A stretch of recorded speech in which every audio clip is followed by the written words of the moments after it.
Let's mic के इस कार्यक्रम सफलता की रामायण में हम श्रीमद् रामचरितमानस पर एक व्यापक चर्चा कर रहे हैं, जिसमें कल हमने दुष्टों का वंदन किया था। दुष्टों के कुछ अवगुणों के साथ अभी दुष्टों का वंदन जारी है। दुष्ट कौन?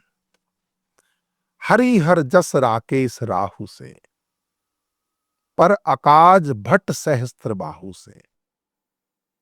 हरिहर जस राकेश राहु से, पर अकाज भट्ट सहस्त्र बाहु से।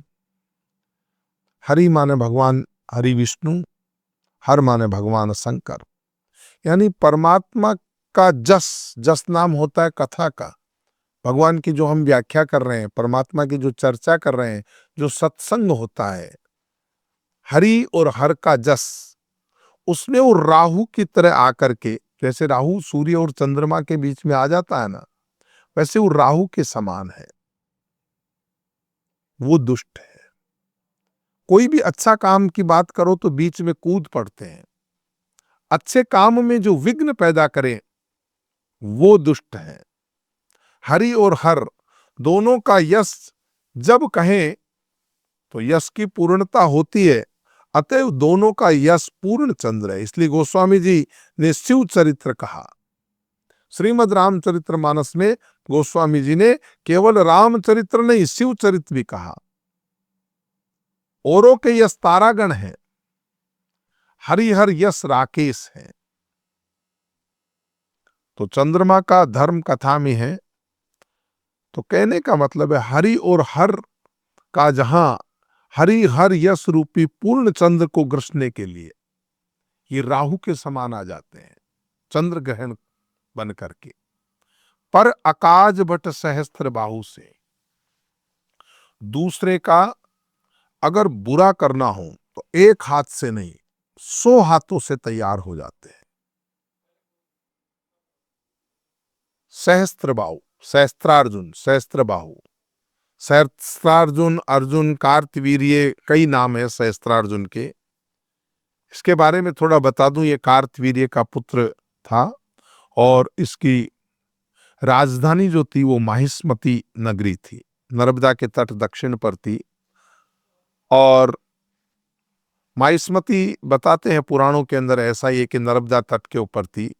ये पहले बहुत धार्मिक और पवित्र विचार वाला था सहस्त्रबाहु, लेकिन कार्तवीर्य के मरने पर इसको मंत्रियों आदि ने राज्य पर बिठाना चाहा। तब इसने उत्तर दिया कि राज्य भविष्य में नरक में ले जाता है। जिस उद्देश्य से प्रजा से कर लिया जाता है, टैक्स लिया जाता है, अगर उसका पालन नहीं किया जाए तो इस प्रकार का राज्य लेना व्यर्थ है। जिस उद्देश्य से प्रजा से कर लिया जाता है, उस उद्देश्य से प्रजा का पालन किया जाना चाहिए।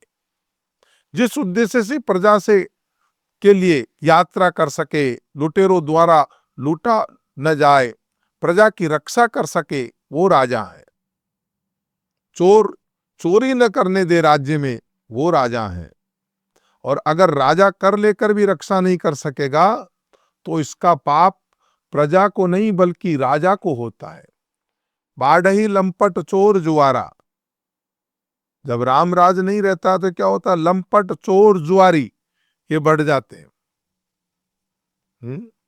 तो बाढ़ही लंपट चोर जुआरा। तो इसलिए राजा ने कहा कि राजा कर लेकर अगर रक्षा नहीं कर सकता तो इसका पाप राजा को होता है। यदि राजा वेश्यों से, महाजनों से, बिजनेसमैन से आय का अधिकांश भाग ले तो चोर का कर्म करता है और इसके इष्ट और पूर्त कर्मों का नाश होता है। इसलिए जब तक मैं तपस्या करके पृथ्वी के पालन की शक्ति अर्जित नहीं कर लूंगा, अपने उत्तरदायित्व का पूर्ण निर्वाह नहीं कर सकता, तब तक मैं पाप का भागी नहीं बनना चाहता और मैं राज्य ग्रहण नहीं करूंगा, ऐसा कहते हैं। तो दत्तात्रेय भगवान जो साह्य पर्वत की गुफा में रहते थे, उनकी आराधना उन्होंने की और गर्ग मुनि की आज्ञा अनुसार सहस्त्रार्जुन श्री दत्तात्रेय जी के आश्रम में जाकर के आराधना करने लगा। सहस्त्रार्जुन उनके पैर दबाता, उनके लिए माला, चंदन, सुगंध, जल, फल, फूल ये लाकर, सामग्री लाकर के भोजन साधन जुटाता था, जूठन साफ करता था। 10,000 वर्ष तक सहस्त्रार्जुन ने दुष्कर तपस्या करके और महाराज ऐसी साधना की, 10,000 वर्षों तक तपस्या करके दत्तात्रेय जी महाराज की आराधना की। पद्म पुराण में तो यहां तक लिखा है कि पुरुषोत्तम दत्तात्रेय जी ने उसे 4 वरदान दिए। पहला वरदान, पहले तो राजा ने अपने लिए 1,000 भुजाएं मांगी, बोला मुझे एक भुजा नहीं, मुझे 1000 हाथ दो ताकि मैं दान कर सकूं। दूसरा उसने मांगा कि मेरे राज्य में लोगों को अधर्म की बात सोचते हुए भी डर हो।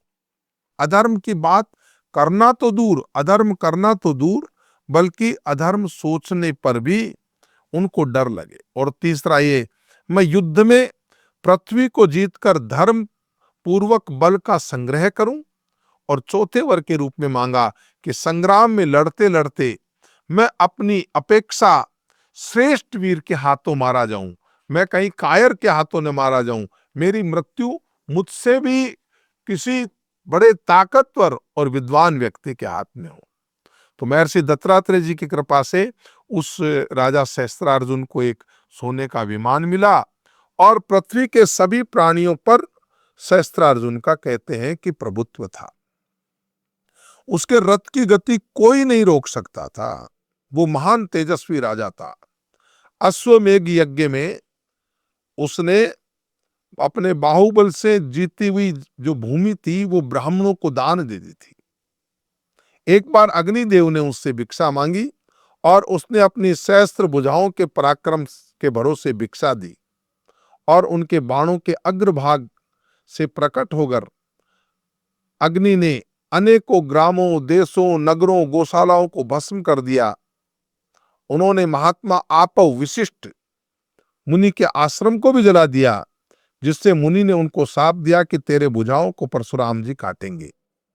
तो अर्जुन के शाप पर ध्यान नहीं दिया और अश्वमेघ पर्व के ब्राह्मण ब्राह्मणी उपाख्यान में कार्तवीर्य और समुद्र का बहुत लंबी चौड़ी कथा है। तो जिस प्रकार से उनकी हजारों भुजाओं से उन्होंने पुण्य का काम मांगा, दुष्ट बिल्कुल उल्टा मांगते हैं। दुष्ट जे पर अकाज, दूसरों का दोष, दूसरों का नुकसान करने के लिए वो सहस्त्र बाहु के समान है, सहस्त्रार्जुन के समान है। पर अकाज भट्ट सहस्त्र बाहु से जे परदोष लखई सहसा की।